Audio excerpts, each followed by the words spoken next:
Hey y'all, this Battle Me is by Mari, back at you with another video. So before I get into it, let me ask y'all a question. Who does it look like got fucked up the worst? The Goku on the top or the Goku on the bottom? If you say the Goku on the bottom, you're in complete denial. So I made a post on Twitter yesterday mentioning how, impactful blood and gore was in early Dragon Ball Z, and they did have some in Dragon Ball as well, and people got in a fit about it.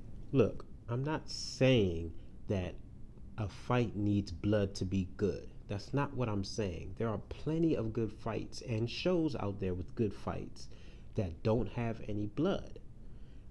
Y'all are missing my point. That's not what I'm saying. What I'm saying is blood was a major part of Dragon Ball Z fights that made people hold their head and say, damn. Seeing someone get punched so hard that their back flew out, their eyeballs completely disappear, and them spit out blood, making the screen shake, was a part of Dragon Ball Z fights. It showed the intensity of the fights, it showed the intensity of the hits. It took it to another level. Now, I'm not saying that you need blood to make those fights good, but it's what we had. It was the bar. They raised the bar to that point in Dragon Ball Z that blood was a major part of it. It made the fight savage. I mean, it's the savageness of the fights are the main reason why so many people knew about Dragon Ball Z that didn't even watch cartoons. I mean, you had the most grittiest dudes out here. They know about Dragon Ball Z because of these fights, because of the savageness of the fights. Now, I'm not saying that you need blood, but them taking blood out, that is a major blow to what we already know and expect from Dragon Ball Z, from Dragon Ball period. It's like giving someone cake and ice cream and then taking away the ice cream. And it's just saying, here's the cake, no ice cream. Even though we've been giving you cake and ice cream all this time, I'm taking the ice cream out. That's how it is. Had Dragon Ball Z never had that bar, I'm not saying that it would have been bad, but you know, we wouldn't have that expectation from it. But Super completely Toy and them sold out. That's what they did. They sold out for a more popular spot in television, which is more censored over there in Japan now. They sold out for that spot, that airtime, so that they can rack in more views and rack in more money. And that spot is on like Sundays or something like that, where it's really censored over there in Japan. They sold out. They sold out. They said, we'll just take out the goriness because we want more kids to watch it. It's going to be more popular and we can rack in this money. Let's just take out the blood. You know, it's a stab in the back to the OG fans, the people that grew up with Dragon Ball. The only people I can honestly see that are cool with this are either fanboys that accept anything or completely new fans to the franchise. That I completely understand.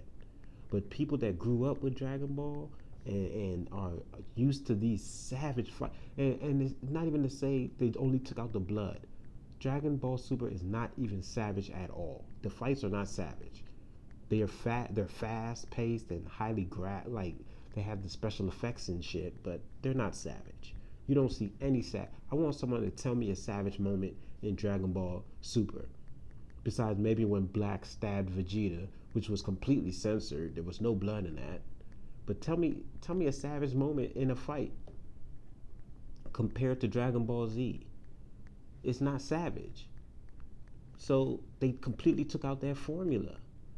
You know, and it's sad. They sold out. Now you have this new Kakarot game coming out, and they completely took blood out of that. Yeah, you see some bruising.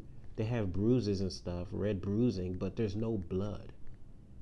So it's like, okay, y'all, who are y'all aiming this stuff at? The people that grew up with it? Because it can't be too much for us. We grew up with it. We're used to motherfuckers getting hit so hard they coughing up blood and blood leaking from their eyes and their foreheads and their mouths and their noses, completely looking like they took damage, like they're hurt, like MMA hurt. Blood, fist to the face, getting hit by dudes that can one shot planets and shit. But in Super, it's like you're getting hit, but you're only getting scratches. How hard are you getting hit, my dude? Is this Dragon Ball or what? Like I said, choreography and is cool in a fight, but you know they don't even have that in Super. Goku versus Cell is the best fight in Dragon Ball, and that's not even bloody for real. I don't really recall much blood in that fight, but the choreography, the savageness of the fight was there, but yet there was no blood for real. So, like I said, it doesn't have to have blood, but you took it away from us. We're used to that, and you took it from us to sell out. That's what they did. They sold out for this new generation coming up. This Steven Universe, fucking Teen Titans Go, the new Ninja Turtle. This whole generation coming up. That's what they sold out to. The art is garbage, the fights are garbage, and they took out the gore. What else? Like I said, the Kakarot game, I'm not saying it's going to be a bad game, but you know, why not put the blood in there? Why not? Show us OG fans that you still care. Like, so I'm gonna end this video, but like I said, I'm not saying fights have to have blood. They don't have to have blood. But you gave us this. You raised the bar to that level, and then you completely sold out to what we were used to and what we supported back then. The blood was a major part of the fights in Dragon Ball. Period. If you deny that, then you deny that. I know all the fanboys is gonna be like, "Oh, we don't need blood. We don't need." Okay, that's fine. Accept it, dude. I don't care. Like, whatever. I'm just telling you that Dragon Ball sold out, and that blood was a major part of what made Dragon Ball what it is today. It did. The fights and the savages made Dragon Ball what it is today. So let me know what y'all think about that in the comments section. Go ahead, hit up my Twitter, and I'll see you on the next video.